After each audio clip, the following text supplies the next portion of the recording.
Hey kids, what up? It's Roy, what up? Get your pottery wheels and your finger paints out because today we're gonna be talking about Clayfighter 63 and a turn. What'd you think this was, molding with Roy?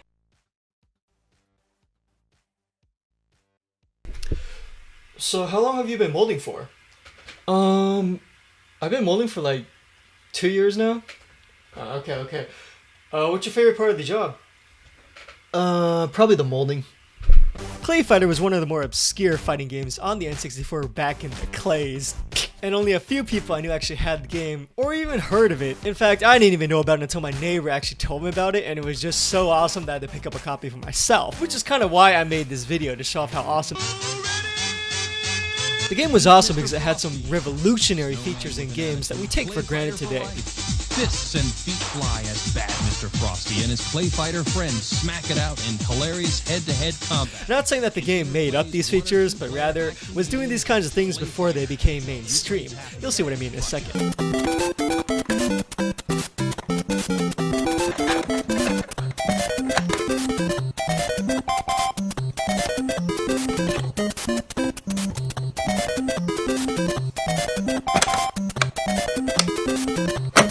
Game so badass it doesn't even follow the 64 convention. Clayfighter 63 and a third was a fighting game that was released back in 1997. The game was made by Interplay Productions. No, literally, they call themselves that.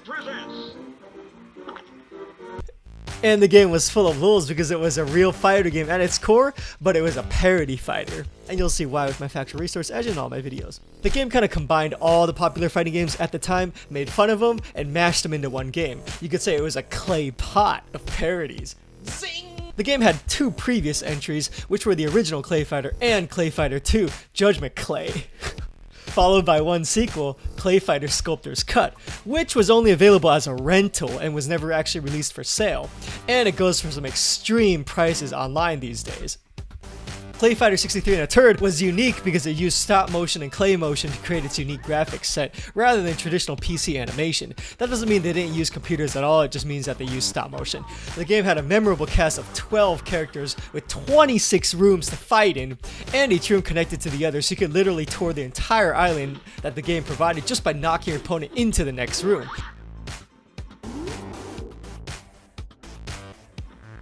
You know, that's already pretty amazing if you think about it, right? The thing that Super Smash Bros. Ultimate was supposed to have? The game used a 3-bar combo super meter taken straight from Street Fighter and a combo system similar to Killer Instinct. It was also awesome because instead of giving you the combo names like and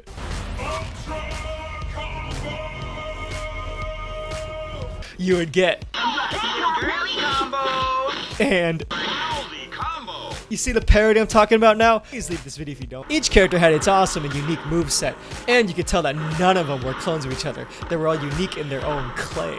Since I'm way too lazy to go over every single one of them, and I don't get paid enough for this, I'm just gonna go ahead and list them one by one and go over some of my favorites. From the character select screen, you can see here that we have plenty of characters to choose from.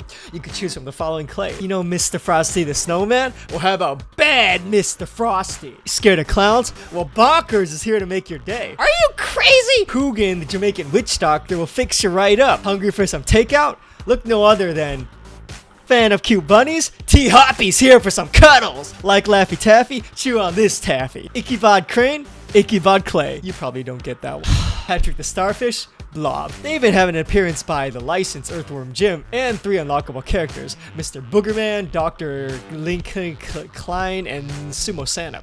Each character was voiced by an original actor hired on set, and a few of them are actually parodies of other fictional characters. You know the parody thing I was talking about earlier? For example, T-Hoppy is a bona-fide version of Arnold Schwarzenegger's role as the Terminator. Kung Pao is a crazed takeout chef who looks like a buck-toothed Bruce Lee.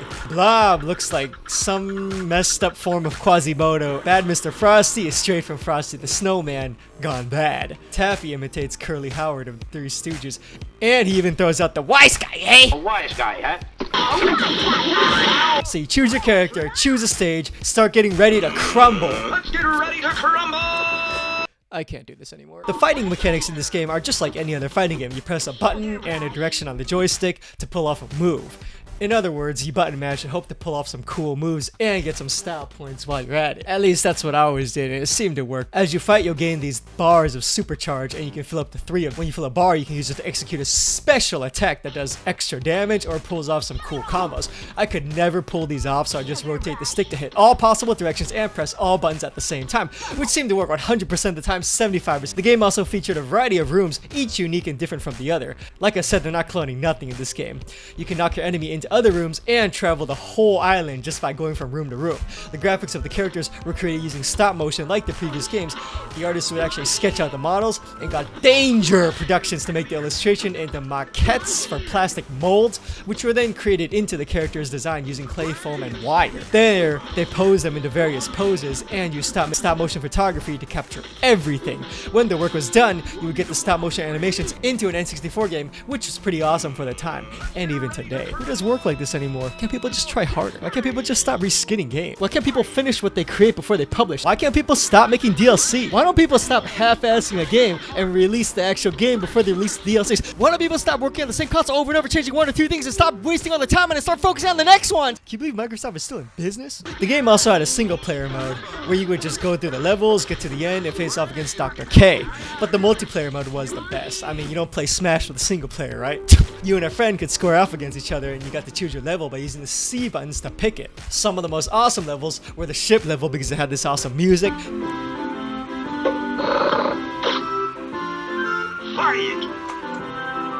Backwash Babe because of the scary statue. And Toilet because toilet. Let's get ready to crumble! Are you serious?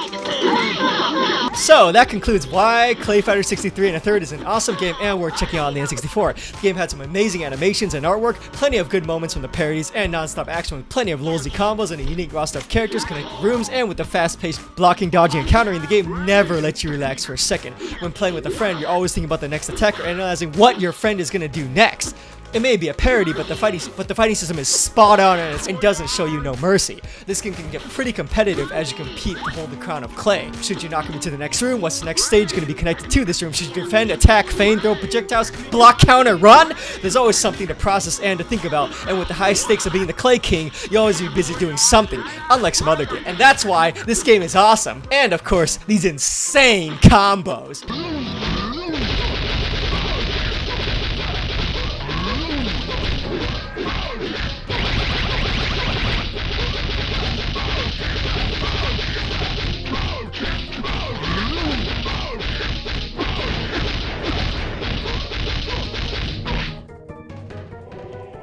Insane combo! Choke on my jokes. There goes the ear. I'm all gunned up. Claytality! Style points! Are you cringing yet? If you guys enjoyed the stupid video, go ahead and insane combo that subscribe button for me. Insane combo! And watch out for the next one. I have plenty more of this stuff coming out, and I have something special planned for next month. Mr. Bobo Force! So you'll definitely not want to be here for that. So be sure to hit that sub button and check it out, or else you'll clay the price. But hey, that's just a review. A Roy's review! Thanks for watching!